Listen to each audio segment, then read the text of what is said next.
एक गांव में मंगम्मा और अवंतिका नामक सास बहू रहते थे। उनमें सास बहुत अच्छी थी। वो अपनी बहू अवंतिका का खूब ख्याल रखती थी, लेकिन अवंतिका बहुत बुरी थी। वो हमेशा अपने सास से बहस करती थी, लेकिन जब तक उसका पति घर पे था वो ऐसे नाटक करती थी जैसे वो अपनी सास का बहुत अच्छा ख्याल रख रही हो। और जैसे ही उसके पति काम करने दूसरे शहर जाता था वो शुरू हो जाती थी। वो अपनी सास को बिल्कुल कोई इज्जत नहीं देती थी। और इतना ही नहीं, अगर उसकी सास अवंतिका की बात नहीं मानती थी तो वो ऐसे कहती थी, अगर तुम मेरी बात नहीं मानी ना, मैं अपनी पति को बताकर तुम्हें इस घर से बाहर निकलवा दूंगी, समझी। इसी कारण मंगम्मा, इस उम्र में मैं बाहर जाकर कैसे जी पाऊंगी, अकेली मैं कुछ नहीं कर पाऊंगी। इसी डर में वो जो अपनी बहू कहती थी चुपचाप करती थी। एक दिन अवंतिका की दोस्त शहर से उसके घर आते हैं। तब वो अपनी सास से ऐसे कहती है, हाँ सुनो, शहर से मेरे दोस्त आए हुए हैं, उन सब के लिए विभिन्न प्रकार के व्यंजन बनाओ और वो भी जल्दी। उतने व्यंजन मैं कैसे बनाऊं बेटा, कुछ ही पकाऊंगी। हाँ, मेरी सहेलियों के सामने मेरा इज्जत निकालना चाहती हो तुम? ऐसा कुछ नहीं है बेटा, मेरा वो मतलब नहीं था। उतने सारे व्यंजन मैं अकेले कैसे बनाऊंगी? अगर तुम भी थोड़ा मदद करोगी तब मैं बना पाऊंगी। क्या मैं तुम्हारी मदद करूं? मतलब मेरी सहेलियां यहाँ आई हुई है, उनको छोड़कर मैं तुम्हारी मदद करते रह जाऊं? तुम जरूर ये सब मेरे दोस्तों के सामने मेरे इज्जत निकालने के लिए कर रही हो ना? अरे रे बेटा, मेरा ये मतलब नहीं था। ठीक है, मैं वो सारे व्यंजन बना दूंगी, तुम जाकर अपनी सहेलियों से बात करो। ये कहकर मंगम्मा वहाँ से जाकर रसोई घर में एक के बाद एक व्यंजन बनाने लगती है। और यहाँ अवंतिका उसके सहेलियों के सामने, देखा तुम लोगों ने, मैं मेरे सास को मेरे काबू में रखती हूँ। मेरी सास तो मेरे सामने अपना मुंह भी खोलती नहीं है, मैं जो बोलूँ वही सुनती है, एकदम कुत्ते की तरह।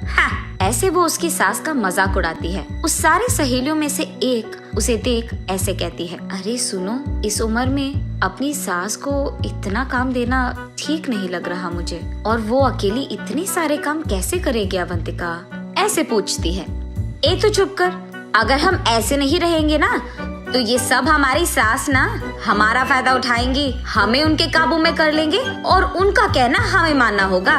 मैं ऐसे नहीं रह सकती। हाँ, लेकिन ऐसे बूढ़ी औरत को मेहनत करवाना मुझे अच्छा नहीं लग रहा। और वैसे अगर तुम्हारे पति को ये सब पता चला तो सोचो क्या ही हो जाएगा। अरे चल, कुछ नहीं होगा। यहाँ जो कुछ हो रहा है कहीं और बैठे मेरे पति को कैसे पता चलेगा? तू भी ना। अरे पर तुम्हारी सास तो बोल सकती है ना। हाँ, नहीं बोलेगी। क्यों नहीं बोलेगी? क्योंकि मैंने उसको धमकाया कि वो अगर एक भी बात उसके बेटे से बताएगी तो मैं उसके बेटे से खुद उसे बाहर निकलवा दूंगी। हाँ, और वैसे मेरे पति के सामने मेरा एक्टिंग ना ऐसे वैसे नहीं रहेगा, एकदम फाड़ कर रखी है मैंने। ओह, तो ऐसे तुम दोनों को उल्लू बना रही हो। इन लोगों की सारी बातें छुपकर पीछे से उसकी सास सुन लेती है और तब वो फैसला करती है कि उसकी बहू को सबक सिखाना ही होगा। तब वो वहाँ से जाकर काम करने में लग जाती है। और दूसरी तरफ अवंतिका उसके सहेलियों के साथ बैठकर खाते हुए पीते हुए बीच बीच में अपनी सास को बुलाकर काम करवाती रहती है। और ऐसे वो अपनी सहेलियों के साथ खूब मस्ती करती है। कुछ देर बाद उसकी सारी दोस्त वहाँ पे खा पी कर चले जाते हैं अपने घर। तब अवंतिका, क्यों सासू माँ, कहाँ पे हो? यही तो हूँ बेटी, क्या चाहिए?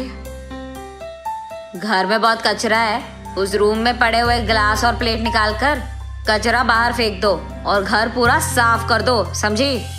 तब तक बहुत काम करने के कारण मंगम्मा बहुत थक जाती है, लेकिन अब वो कुछ कर भी नहीं सकती थी, इसीलिए उसकी बहू के दिए हुए सारे काम एक के बाद एक खत्म करती है। वहाँ से कचरा फेंक के वो घर पूरा साफ कर देती है। अगले दिन मंगम्मा उदास बैठे रहती है।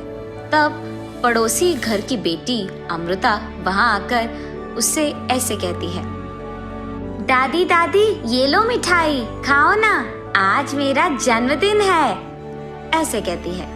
पर ये सब मंगम्मा नहीं सुनती है, अपने ख्यालों में खोई रहती है। तब अमृता दादी दादी ऐसे जोर से पुकारती है। तब मंगम्मा होश में आकर बोलो बेटी अमृता, यहाँ कैसे आना हुआ? मेरा छोड़ दीजिए दादी, लेकिन आप ऐसे उदास क्यों बैठे हैं? ऐसे कहती है। तब मंगम्मा जो कुछ भी हुआ उसको समझाती है। ओह, इतना ही? इस समस्या का उपाय तो मेरे पास है। बस आज के लिए जो भी तुम्हारी बहू तुमसे कहती है ना, वो काम कर लो और कल से ये नौबत तुम्हें नहीं आएगी। तब मंगम्मा, ऐसे कैसे अमृता, ऐसे क्या कर लोगी तुम? अरे वो सब आप मुझ पे छोड़ दीजिए दादी, मैंने कहा ना कि मैं संभाल लूंगी। ये कहकर अमृता वहाँ से हंसते हुए चली जाती है। इतने में अवंतिका वहाँ आकर पहनी हुई कपड़े सारे मंगम्मा के मुंह पे फेंक कर, सुनो, ये सब धोकर इस्त्री करके मुझे वापस करो। अरे घर में तो वॉशिंग मशीन है ना बेटा, उसमें डाल देती। ये कपड़े अगर वॉशिंग मशीन में डालेंगे ना तो खराब हो जाएंगे, तुम पहले काम करो ना। ठीक है बेटा, धो लूंगी। मंगम्मा उन सारे कपड़ों को अच्छे से धोकर उन्हें सूरज में सुखा करके उसके बहू के पास ले जाती है। ये लो बेटा, सारे कपड़े धो लिया मैंने।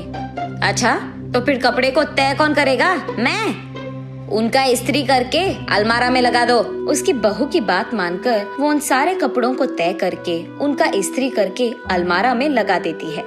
अगले दिन मंगम्मा का बेटा शहर से घर वापस लौटता है और आते ही अवंतिका, अवंतिका, कहाँ हो तुम? ऐसे जोर से चिल्लाता है। अचानक उसके पति का आवाज सुनकर अवंतिका डर के मारे भागते हुए रसोई घर में जाकर वहाँ खाना पका रही उसकी सास से ऐसे कहती है, सासू माँ, आप बाहर जाकर आराम कीजिए, खाना मैं बना दूंगी। ऐसे वो मंगम्मा को बाहर भिजाकर हाथ में चम्मच लिए ऐसे नाटक करती है जैसे वो पूरा काम कर रही है। ऐसे ही वो बाहर आकर, क्या हुआ जी, आप एक भी बात बताए बिना घर आ गए? इतनी देर से बुला रहा हूँ, अब आई तुम बाहर? इतनी देर से अंदर क्या कर रही थी? ऐसे पूछता है गुस्से में। वो मैं खाना पका रही थी जी, सुबह से सारे काम कर करके मैं थक गई। हाँ हाँ, मैंने देखा है कितना काम कर रही हो तुम। ये क्या ऐसे बात कर रहे हैं? ऐसे वो मन में सोचती है। तब अवंतिका का पति सीधा उसके माँ के पास जाकर, माँ, तुम्हारी बहू का इस व्यवहार के लिए मैं माफी मांग रहा हूँ। ये सुनकर मंगम्मा एकदम दंग रह जाती है और वो ऐसे ही अपने बेटे को देखती रहती है। अरे ये क्या कह दिया आपने? मैं तो सासू माँ की कितनी अच्छी ख्याल रख रही हूँ, उनका देखभाल मैं ही तो करती हूँ, ऐसे कहती है अवंतिका। हाँ हाँ, ये भी देखा मैंने कि तुम माँ की कितनी अच्छी ख्याल रख रही हो। ये कहकर पॉकेट में से एक मोबाइल निकालकर उसमें एक वीडियो अवंतिका को दिखाता है। उस वीडियो में अवंतिका अपने सास से कपड़े धुलवाना, उनका इस्त्री करना, तय करना, ये सब दिखाई देता है।